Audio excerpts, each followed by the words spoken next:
எல்லாருக்கும் வணக்கம். மீண்டும் மெய்ப்பொருள் காண்க தளத்திற்கு எல்லாரையும் நான் வரவேற்கிறேங்க. இன்னைக்கு இந்த பதிவுல டேர்ம் லைஃப் இன்சூரன்ஸ் அதை பத்தி மட்டும் பார்ப்போங்க.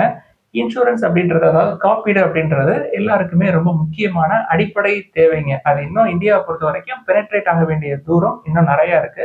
காப்பீடு அப்படின்றது எதுக்குன்னா, நம்ம நீண்ட வருடங்களா கொஞ்சம் கொஞ்சமா சேவ் பண்ணி வச்சிருப்போம். கொஞ்சம் கொஞ்சமா 1, 2, 5, 10ன்னு இன்வெஸ்ட் பண்ணி வச்சிருப்போம். ஏதாவது ஒரு இக்கட்டான சூழல் வர்றப்ப இந்த காப்பீடு நம்ம கிட்ட இல்லை அப்படின்னா, நம்மளுடைய சேமிப்பு, நம்மளுடைய முதலீடு எல்லாம் ஒரு நாள்லயோ 2 நாள்லயோ இல்ல 1 வருஷத்துலயோ இல்ல 6 மாசத்துலயோ எல்லாமே கரைஞ்சு ஓடுறதுக்கான வாய்ப்புகள் நிறைய இருக்குங்க. அதனாலதான் இந்த காப்பீடுகள் ரொம்ப முக்கியம் அப்படின்னு சொல்றாங்க. குறிப்பா இந்திய அரசு IRDA உடைய நோக்கம் என்ன அப்படின்னா, இன்சூரன்ஸ் ஃபார் ஆல். எப்பன்னா 2047க்குள்ள, அதாவது என்னென்ன இன்சூரன்ஸ் அப்படின்னு சொல்றாங்கன்னா, life insurance, property insurance, health insurance எல்லா சிட்டிசன்ஸ்க்குமே 2047க்குள்ள ப்ரொவைட் பண்ணிடுறோம் அப்படின்றத அவங்களுடைய நோக்கமா இருக்கு. அதனாலதான் சமீபத்துல ஜிஎஸ்டி, அதாவது 18% ஜிஎஸ்டி இருந்ததை 0 அப்படின்னு கொண்டு வந்திருக்காங்க.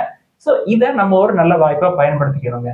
ஸோ இன்சூரன்ஸை பொறுத்த வரைக்கும் முக்கியமா நம்ம தெரிஞ்சுக்க வேண்டியது, எந்த ஃபார்ம் ஆஃப் இன்சூரன்ஸா இருந்தாலும் சரிங்க, எவ்வளவு சீக்கிரமா அந்த இன்சூரன்ஸ்ல என்ட்ரி கொடுக்குறோமோ அவ்வளோக்கு அவ்வளோ அந்த பிரீமியம் குறையறதுக்கான வாய்ப்புகள் இருக்கு. ஸோ இன்சூரன்ஸ் இருக்கிறதுக்கு நல்ல ஏஜ். குறிப்பா நம்ம இன்னைக்கு டேர்ம் இன்சூரன்ஸை மட்டும் பத்தி தான் பார்க்க போறோம்.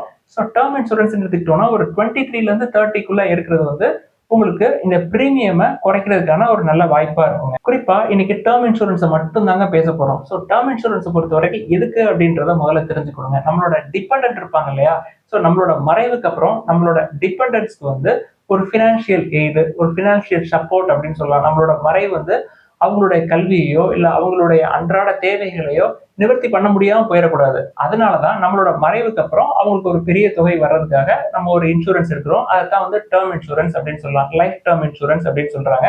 ஸோ இது எல்லாருக்குமே கண்டிப்பா தேவை. இதை எடுக்கக்கூடிய வயது அப்படின்னு பாத்தீங்கன்னா 23ல இருந்து, அதாவது நீங்க படிச்சு முடிச்சுட்டு வேலைக்கு போறீங்க, அந்த ஏஜ் ஆஃப் 22ல ஒரு ஜாப்ல போய் உட்காடுறீங்க அப்படின்னா, உங்களுக்கு கம்பெனிஸே ஒரு சில நேரம் ஹெல்த் இன்சூரன்ஸ் ப்ரொவைட் பண்ணிடுவாங்க. பட் டேர்ம் இன்சூரன்ஸ் அவங்க ப்ரொவைட் பண்ண மாட்டாங்க. ஸோ டேர்ம் இன்சூரன்ஸ் நம்ம தான் எடுக்கணும்.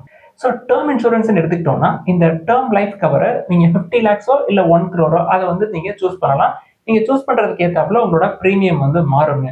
இதுல ரொம்ப முக்கியமான ஃபேக்டர் ஏஜ் தான். நீங்க 23ல எடுத்தீங்க அப்படின்னா உங்களோட பிரீமியம் கம்மியா இருக்கும். 33ல எடுத்தீங்கன்னா அந்த பிரீமியம் அதிகமா இருக்கும். 44 எடுக்கிறப்ப இன்னும் அதிகமா இருக்கும். இன்னொரு முக்கியமான விஷயம், எந்த மோட் ஆஃப் இன்ஸ்டால்மெண்ட்ஸா இருந்தாலும் சரிங்க, நீங்க மாசம் மாசம் இல்ல வருஷம் வருஷம் பே பண்ற மாதிரி ஏதோ ஒரு திட்டம் போட்டுக்கிறீங்க அப்படின்னா, அந்த திட்டம் 60 வயசுக்குள்ள பேமெண்ட்ஸ் முடிக்கிற மாதிரி பாத்துங்க. 60 வயசு வரைக்கும். 60க்கு மேல உங்களுக்கு ஒரு ரெகுலர் இன்கம் வர்ற மாதிரி உங்களோட முதலீடுகள்ல நீங்க மாற்றங்கள் செஞ்சுக்கங்க. ஸோ 60க்கு மேல எந்த இன்ஸ்டால்மெண்ட்ஸும் வேணாம் அப்படின்ற ஒரு முடிவை எடுத்துருங்க first.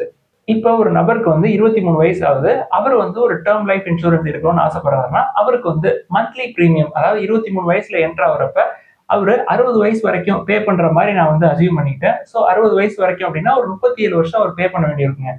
So life cover 50 lakhs அப்படின்னு சொல்லி ஒருத்தர் சூஸ் பண்றான்னு வச்சுக்கோமே, அந்த கவரேஜ் அவருக்கு 85 வயசு ஆகிற வரைக்கும் அது எக்ஸ்டெண்ட் ஆகணுங்க. ஸோ பேமெண்ட் 60யோட முடிஞ்சிடணும்.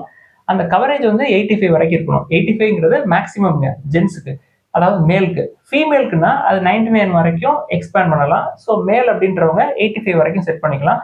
சரி, 86th இயர் நம்ம உயிரோட இருக்கோம் அப்படின்னா என்ன ஆகும் அப்படின்ற ஒரு கேள்வி வருங்க. ஸோ ஒரு சில இன்சூரன்ஸ் கம்பெனிஸ் என்ன பண்றாங்க, 85 வரைக்கும் கவரேஜ், 86ல நீங்க உயிரோட இருக்கீங்க அப்படின்னா நீங்க எவ்வளவு பிரீமியம் பே பண்ணிருக்கீங்களோ அதை 100% அப்படியே ரீஃபண்ட் பண்ற மாதிரியான ஸ்கீம்லாம் நான் பார்த்தேங்க. குறிப்பா நான் ஐசிஐசிஐ ப்ரூடென்ஷியல் லைஃப்ல பார்த்ததை வச்சுதான் இப்போ உங்கள்கிட்ட நான் பேசுறேன். So age 23, life cover 50 lakhs, coverage still 85 years அப்படின்னு வச்சுக்கிட்டோம்னா பிரீமியம் எவ்வளவு வருது அப்படின்னா ஒரு 1450 ரூபாய்க்கு பக்கமா வருதுங்க. நீங்க ஆன்லைன்ல அப்ளை பண்ணீங்க அப்படின்னா அதுல ஒரு பெனிஃபிட்ஸ் எல்லாம் கொடுக்குறாங்க based on the insurance companies. So இந்த 1400 சொச்சம் நெக்ஸ்ட் 37 years, அதாவது 23ல நீங்க ஸ்டார்ட் பண்றீங்க, உங்களுக்கு 60 வயசு ஆகிற வரைக்கும் பே பண்ற மாதிரி ஆப்ஷன் அதுல இருக்கு. அதை சூஸ் பண்ணீங்கன்னா ஒரு 1450ல இருந்து ஒரு 1500க்குள்ள இந்த கவரேஜ் 50 lakhs கவரேஜை எடுத்துடலாங்க, டேர்ம் லைஃப் இன்சூரன்ஸ். இப்ப இன்னொரு சினாரியோ பார்ப்போமே. நீங்க 23 வயசுல டேர்ம் இன்சூரன்ஸ் இருக்குல்ல, என்னை மாதிரி வயசு 33, 34 ஆயிடுச்சு, இப்பதான் உங்களுக்கு டேர்ம் இன்சூரன்ஸ் எடுக்கணும் அப்படின்ற ஞானம் வருதுன்னு வச்சுக்கோங்களேன். அப்ப உங்களோட லைஃப் கவர் 50 lakhs நீங்க சூஸ் பண்றீங்கன்னு வச்சுக்கோங்க. கவரேஜ் டில் 85 years அப்படின்னா 34 அப்படின்றது ஏஜ் எனக்கா இருந்தது அப்படின்னா ஒரு 26 இயர்ஸ்க்கு நான் பிரீமியம் பே பண்ண வேண்டியிருக்குங்க. இந்த மாதிரி சுச்சுவேஷன்ல நெக்ஸ்ட் 26 இயர்ஸ்க்கு நான் வந்து ஒரு 2400 2500 வரைக்கும் பிரீமியமா பே பண்ண வேண்டியிருக்குங்க. So at the age of 23 or 24 நம்ம எடுக்காம விட்டுட்டோம், 34 தான் நம்மளுக்கு தெரியுது புரியுது, 34 எடுக்கிறோம் அப்படின்னா 23க்கு என்ன பிரீமியமோ அது மாதிரி ஒரு 1100 ஒரு 1200 நம்ம வந்து அடிஷனலா பே பண்ண வேண்டியிருக்கும். பட் பேமெண்ட் அப்படின்றத அட் த ஏஜ் ஆஃப் 60ல க்ளோஸ் ஆகுற மாதிரி செட் பண்ணிக்கங்க. சரி, நான் 23 வயசுலயும் எடுக்கல, நான் 33 வயசுலயும் எடுக்கல, இப்போ எனக்கு 43 வயசு, 43 வயசுல நான் வந்து டேர்ம் இன்சூரன்ஸ் போடணும் அப்படின்னு ஆசைப்படுறேன் அப்படின்னா அப்பயும் வாய்ப்புகள் இருக்குங்க. அதே மாதிரி நான் லைஃப் கவரை வந்து 50 lakhs செட் பண்ணிக்கிறேன். தென் அந்த கவரேஜ் எது வரைக்கும் அப்படின்னா எனக்கு 85 வயசு ஆகிற வரைக்கும். ஸோ அப்படி செட் பண்றப்ப 43 வயசு அப்படின்னா நெக்ஸ்ட் 17 இயர்ஸ்க்கு நம்ம பிரீமியம் பே பண்ற மாதிரி இருக்குங்க. 17 இயர்ஸ் அப்படின்னா ஒரு 4300 4400 4500 வரைக்கும் பே பண்ற மாதிரி ஒரு கால்குலேஷன்ஸ் வருதுங்க நெக்ஸ்ட் 17 இயர்ஸ்க்கு. ஸோ 23ல எப்படி இருக்கு, 1500 அந்த ரேஞ்சில் இருக்கு. 33க்கு வந்தீங்க அப்படின்னா 2500 ரேஞ்சுக்கு இருக்கு. தென் 43க்கு வந்தீங்க அப்படின்னா 4500க்கு போயிடுங்க. ஸோ ஏஜ் ஆக ஆக உங்களுக்கு பிரீமியம் வந்து கூடிக்கிட்டே இருக்கும். ஸோ மினிஸ்ட்ரி ஆஃப் ஃபினான்ஸ் வந்து நம்மளுக்காக 0% ஜிஎஸ்டி அப்படின்னு கொண்டு வந்துருக்காங்க. இவ்வளவு நாளா ஏன் கொண்டு வரல அப்படின்ற கேள்வி நமக்கு வேணாங்க. இப்ப நம்மளுக்கு வந்திருக்கு புதிய வாய்ப்புகளை நம்ம வந்து பயன்படுத்திக்கணும். நம்மளோட டிபெண்டன்ஸ்க்கு இது ஒரு கான்பிடன்ஸை கொடுக்குங்க. ஸோ நம்ம வந்து டேர்ம் லைஃப் இன்சூரன்ஸ் எடுக்கிறோம் அப்படின்னா நம்மளோட டிபெண்டன்ஸ்க்கு அதை டிஸ்க்ளோஸ் பண்ணணும். அது ஸ்பௌஸா இருந்தாலும் சரி இல்லை சில்ட்ரன்ஸா இருந்தாலும் சரி, நம்ம வந்து இந்த மாதிரி இன்சூரன்ஸ் எடுத்திருக்கோம் அப்படின்னு சொல்லணும். அது இன்சூரன்ஸ்க்கு மட்டும் இல்லைங்க, நம்மளோட இன்வெஸ்ட்மெண்ட்ஸ் எல்லாமே வந்து நம்மளோட பேர் ஸ்பௌஸ்க்கு கண்டிப்பா தெரிஞ்சிருக்கணும். அவங்களுக்கு அந்த இன்வெஸ்ட்மெண்ட்ஸை நம்ம சொல்லியும் கொடுக்கணுங்க. சரி, இந்த டேர்ம் இன்சூரன்ஸ் வந்து நம்ம அப்ளை பண்றதுக்கு என்னென்ன விஷயங்கள்லாம் நம்மளுக்கு தேவை, நம்மள்ட்ட இருந்து என்னென்னலாம் கேட்கறாங்க அப்படின்றத ஷார்ட்டா பார்த்துருவோங்க. ஃபர்ஸ்ட் நம்மளுக்கு ஒரு ஐடென்டிட்டி ப்ரூஃப் வேணும், எதர் ஆதார் இல்லை பேன். நம்ம வந்து இந்த டீடைல்ஸை கொடுக்குறோம். நம்மளோட சேலரி எவ்வளவு அப்படின்னு சொல்லி கேட்கறாங்க. சேலரிடா இல்ல பிசினஸா அப்படின்னு சொல்லி கேட்கறாங்க. சேலரிட் அப்படின்னா ஸ்டேட்மெண்ட் கேட்கறாங்க. பிசினஸ் அப்படின்னா ஐடி ஃபைல் பண்ணிருக்கோம் இல்லையா, அந்த டீடைல்ஸ் வந்து கேட்கறாங்க. தென் இதெல்லாம் இன்புட் கொடுத்த உடனே நம்ம இப்போ சொன்ன டீடைல்ஸ் எல்லாம் வருதுங்க. கவரேஜ் எவ்வளவு, கவரேஜ் ஸ்டில் எவ்வளவு, இதெல்லாம் செலக்ட் பண்ணிட்டோம் அப்படின்னா ப்ரீமியம் எவ்வளவு அப்படின்றது வரும். ப்ரீமியம் சூஸ் பண்ணிட்டோம் அப்படின்னா மாசம் மாசம் ஆட்டோ டெபிட் ஆகிற மாதிரி எல்லா ஆப்ஷனையுமே அவங்க கேட்கறாங்க. எல்லாத்தையும் நம்ம கொடுத்துட்டோம்னு வச்சுக்கோங்களேன். டேர்ம் இன்சூரன்ஸ்க்கு என்ன பண்றாங்க, மெடிக்கல் டெஸ்ட் வந்து கண்டக்ட் பண்றாங்க. ஃபார் எக்ஸாம்பிள் பட்டுக்கோட்டையில நம்ம இருக்கோம்.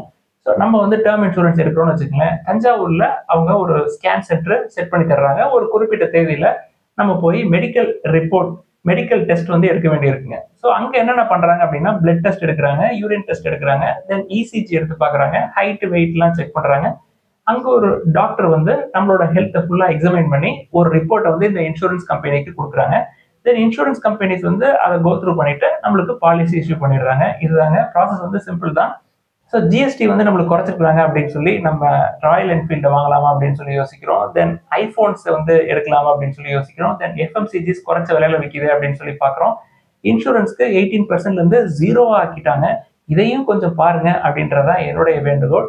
இந்த பதிவுல இதெல்லாம் தாங்க டிஸ்கஸ் பண்ணணும்னு நினைச்சோம். இன்னொரு நாள் வந்து ஹெல்த் இன்சூரன்ஸ் பத்தி தனியா பேசுவோங்க. ஏதாவது சந்தேகங்கள் கேள்விகள் இருந்தா கீழே எழுதுங்க. எல்லாருக்கும் நன்றி.